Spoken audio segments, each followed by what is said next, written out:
Welcome back to Discipleship with Bori, the podcast.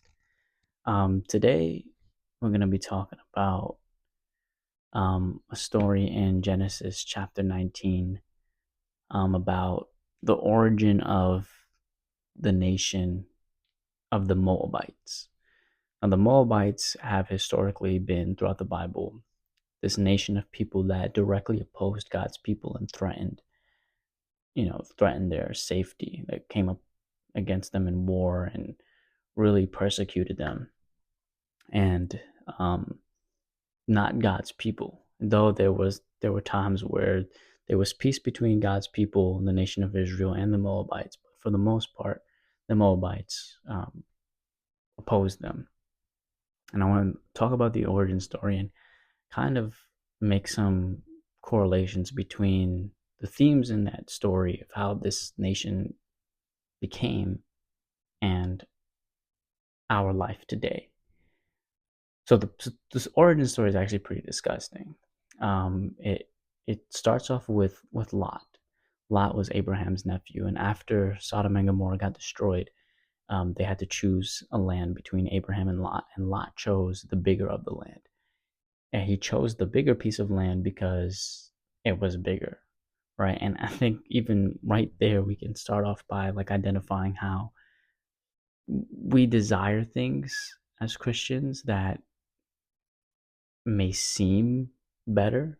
We may desire things that other people have because it seems like more than what we have, and it's so important to check those emotions of what we covet or what we desire or what we think we need or what we want, because I think it really distracts us from what God is doing in our lives right now, and it leads us to essentially try to control our fate, try to control and write our own story.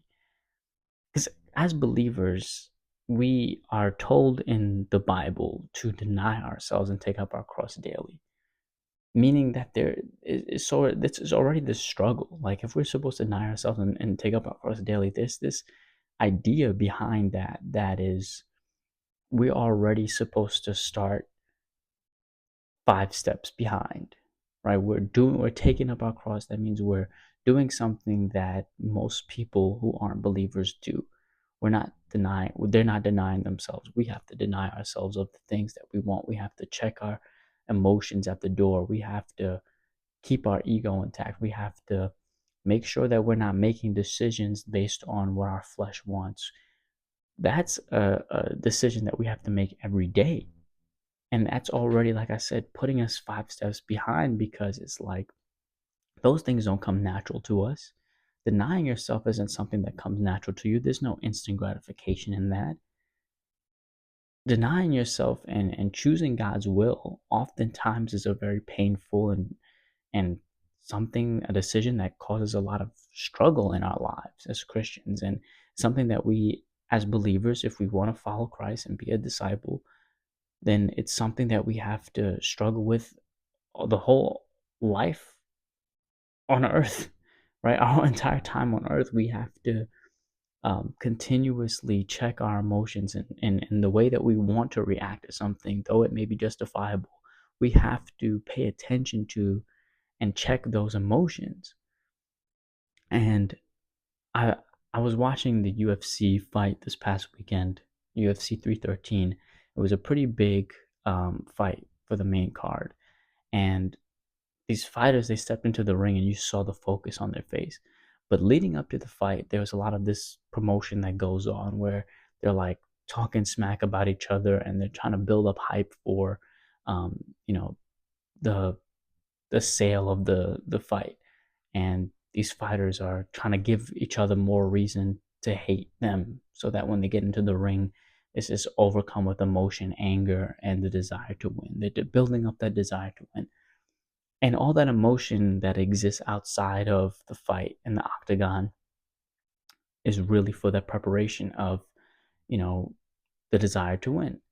But once they get into that ring and once that bell rings and the fight starts, all of that emotion is checked in a certain way where they have to now be strategic. Yes, they may be angry and still have that strong desire to win inside of them, but they have to have a mental fortitude enough so that they can still focus and, carry out the strategy that they trained for, and that they can be very intentional about their breathing and their focus so that they can win.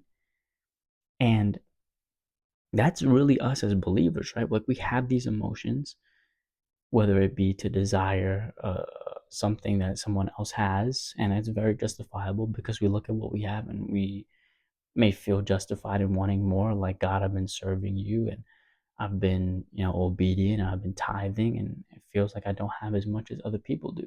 And that's a very understandable emotion. However, that emotion can definitely snowball into something greater. Than it becomes a bitterness that we have, a resentful, and then maybe we even start taking matters into our own hands to try to control our lives, when we have to remember that Christ called us to deny ourselves and we're supposed to fully surrender to God. So it's like these emotions can cause us to fall outside of God's will. And we don't want that as believers, right? We want to stay in God's will, but and so how we do so is by locking in, like checking our emotions, understanding that they have a purpose, yes, but we still have a responsibility, even though our emotions say one thing. They may not be how we need to respond to the situation in our lives. And similar to like Lot, he chose a bigger piece of land just because it was a bigger piece of land. But you're not really that's not really what why you need to do something, right? Just because it has more doesn't mean that it's better. And we need to check our emotions so that we're making sure that we're making the decisions that is in alignment to God's will for our life, so that we don't end up like Lot. And we'll get to what happened to them and later, but it started with him desiring more. It was started with a greed. It started with a small emotion that led to a decision, that led to another decision, that led to eventually death, right? The wages of sin is death. And what happens in the story of Lot in this situation is a birth of a nation that would continuously oppose God's people, the Moabites, right? It started with a decision of greed. And our emotions, we may justify it all day, but if we don't check it, the wages of sin is death. And it's only going to snowball, and the enemy can use those little emotions that he plants in our heart, in our minds, in our thoughts. And if we don't check those in prayer, if we don't check those at the throne of God, if we don't deny ourselves, that will snowball into something greater that will destroy us in the future. So Lot chooses this big piece of land, and when he gets to the land, he realizes that it's kind of desolate. There's no one else there, and he goes to this piece of land with his two daughters. And the story is disgusting, but his two daughters realize that this land is desolate, and they have no one else there to carry out their purpose, which is to have children, right? Women in biblical times, really, if you could have children, not having children wasn't an option. That's just something that they did. That was just second nature to them. Oh, okay, I can have children, let me do it. And so they're in this situation where there's no one else to have children with beside their father. And so they get their father drunk and they do the unthinkable. Really disgusting, but it starts off with greed. And this is it's symbolic. It happened in real life, right? The Bible documented that this thing happened in real life, so it's historical, but it's also now in our lives symbolic, right? It may not happen verbatim in our life today, like something so crazy, but the message is still the same. How something so small, an unchecked emotion, or a misplaced intention, or the desire for us to start controlling our lives and taking control of our purpose instead of surrendering to God, they have adverse effects on our lives. And then we wonder how we got to addictions. And then we wonder how we got to, depression and things like that. Is because we are not constantly going to God's throne and constantly denying ourselves. And I think all Christians can relate to that in some way. Like, we're not perfect, right? But this is an exhortation to go to prayer with your emotions, and go to God with those things that we feel, even if we might even see them as small. Like, we're looking at someone else have more money and live a certain life, and it's like, maybe that emotion starts off as something small, but if you find yourself continuously thinking about things like that, then it's very important to take that to God in prayer. He's not going to be offended by this desire that you have, but he will change the thought pattern that you may have and change your perspective and allow you to be a little bit more grateful about the things that he is doing in your life, so that you don't fall into that snowball effect of death, essentially. So, yes, Lot's daughters, they get pregnant by their father, and the oldest oldest daughter's son um, was Moab, and thus became the birth of the nation of the Moabites. And the Moabites, like I said, they constantly opposed God's people. They were outside of God's will completely. That they had unchanged hearts toward them. And like I said, it's a snowball effect, and it's unchecked emotions, it's unchecked feelings. It's us not locking in when we go through things in life, or when things happen to us, and our initial thought and our initial motive is to handle this thing ourselves. But the Bible has a completely different perspective on it, right? It's like, surrender to God, pick up your cross daily, don't act on your emotions. In Deuteronomy chapter 20, it was this story about how the Israelites like taking new territory, and God instructs them as they're taking the new territory to not cut down the trees in the land that they're about to enter in. It's like, they're sieging a new territory. They've taken it. They're on the brink of victory, and they're out there wilding. They're destroying everything as they should be.